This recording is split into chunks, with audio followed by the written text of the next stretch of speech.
Welcome to our new program, 401k Real Chat. This is Fred Barstein, contributing editor for wealthmanagement.com's RPA Edge and CEO at TROW, TPSU, and 401k TV. I invite the most interesting, innovative, and impactful retirement and wealth management professionals that I know, asking them to provide open, honest, and candid answers to three important and at times difficult questions. So let's get real. Today we are speaking with Saumen Chattppadhyay. I'm getting that wrong again, but he'll pronounce it. He is the CIO at OneDigital, one of the largest DC advisory firms, and he held a similar position at Carson Group before that. He'll be participating in the upcoming June 18th through 19th RPA Retirement Income Roundtable. So welcome, Saumen. Thank you very much. Again, the last name is Chattppadhyay. I'm very excited to join the Fast Chat with you, and thanks for inviting me. This is exciting, and I'm also looking forward to joining the RPA Income Roundtable in New York coming up next month. Very good. So, Saumen, a couple questions for you. Can you describe what you are seeing with plan sponsor, advisor, and participant adoption of in-plan retirement income with your clients? Fred, I think before I kind of go in there, I believe the definition of income has changed a little bit after the monetary policy and Fed raising the interest rate. When you have an interest rate north of 5%, everything seems to be income because your high yield savings bank, online saving banks are offering north of 5%. So the question is that what do you call income and what do you not call income? Because there are some products even outside which are really going toward the double digit. But in the retirement world, I believe that there has been an awareness of thinking about how to think decumulation than accumulation only. Because traditionally speaking, that most retirees, when they go in there, or even the QDIAs, they were designed primarily in the on the accumulation phase. Now the income comes when you take into consideration decumulation, and the first thing that it requires is the awareness that there is a decumulation. And I think we're seeing that accumulation, decumulation differentiation with plan sponsor. And I believe the first one in QDIA, as you know, is to go and search for target date funds which are incorporating the income options.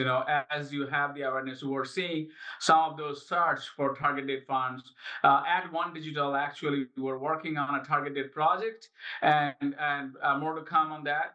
The second income option, I believe, is through the managed accounts, which is another avenue for the QDIA, or some people believe that in the accumulation phase, target date could be an option, but in decumulation phase, managed account is a better option, which makes it dynamic QDIA. So in the QDIA, dynamic QDIA or managed account, plan sponsors are searching for that.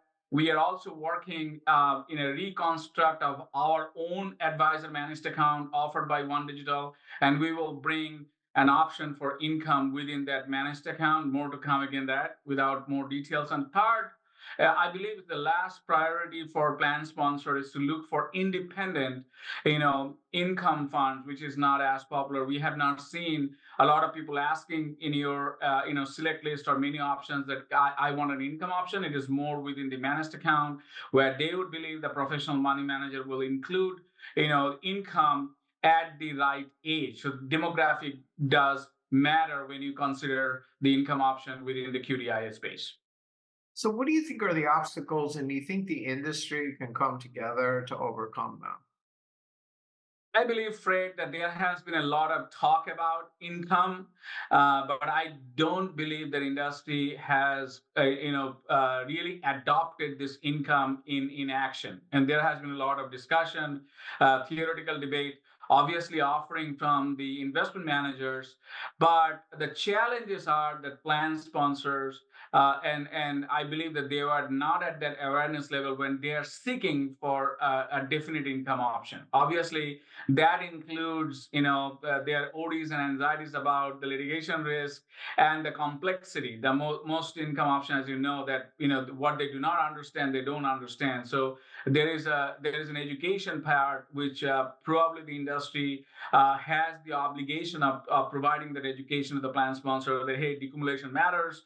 You got to take into account the income option. Again, the inflection point of expansionary monetary policy and the awareness of income options, lack of education, we got to overcome all those hurdles before the industry really embraces the concept of income, and more importantly, implements that with actionable items. You have targeted funds, you have managed accounts with the income options in your menu, so you are providing that information. Last but not the least, I think it is important that participants also embrace the income option.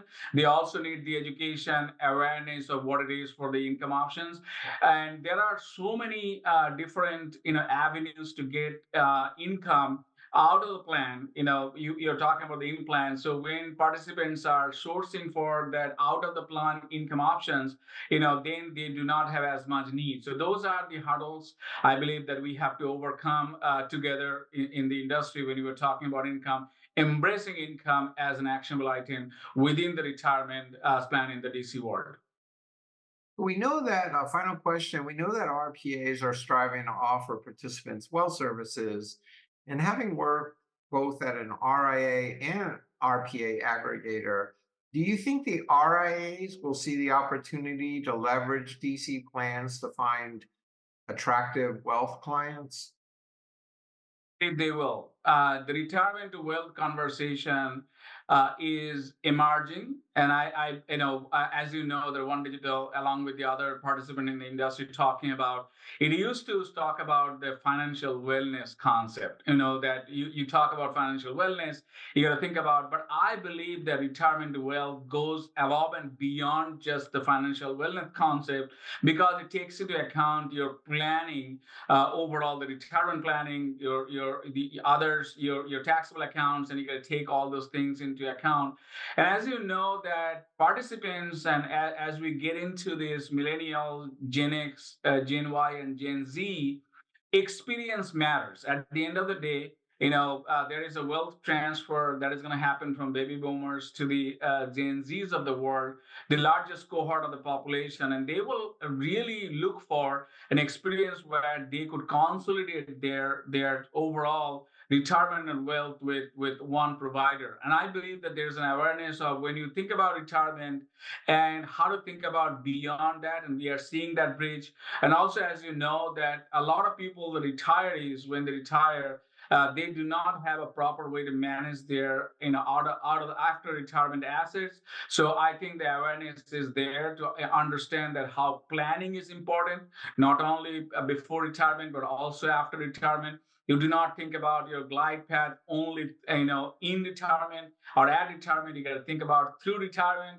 And I believe that another thing, the longevity risk and things like that, will have to be worked in your investment plan, so that you are not surprised when you retire and your spending rate increases, you do not have accumulated incomes. All of these things, we are seeing that there is a larger cohort of population. They're engaging into discussion, there are more awareness, and we are also gearing up with our offering. And OneDigital is a planning forward firm, so we want to take that planning into the equation, and we are reaching out to the participants and talking to them about our planning forward approach, the investment options, and most importantly, how to take into account the goals of investment. What are their goals, and how would they accomplish those goals through planning, implemented with the right investment options? Well, that's all the time we have for today. I've been talking with Saumen Chattppadhyay, CIO at OneDigital. Thanks for joining us today, Saumen. Sprite, for having me, and I'm looking forward to the RPA roundtable next month. Thank you very much, Fred. Thank you, and thank you for watching Wealth Management's RPA Fast Chat.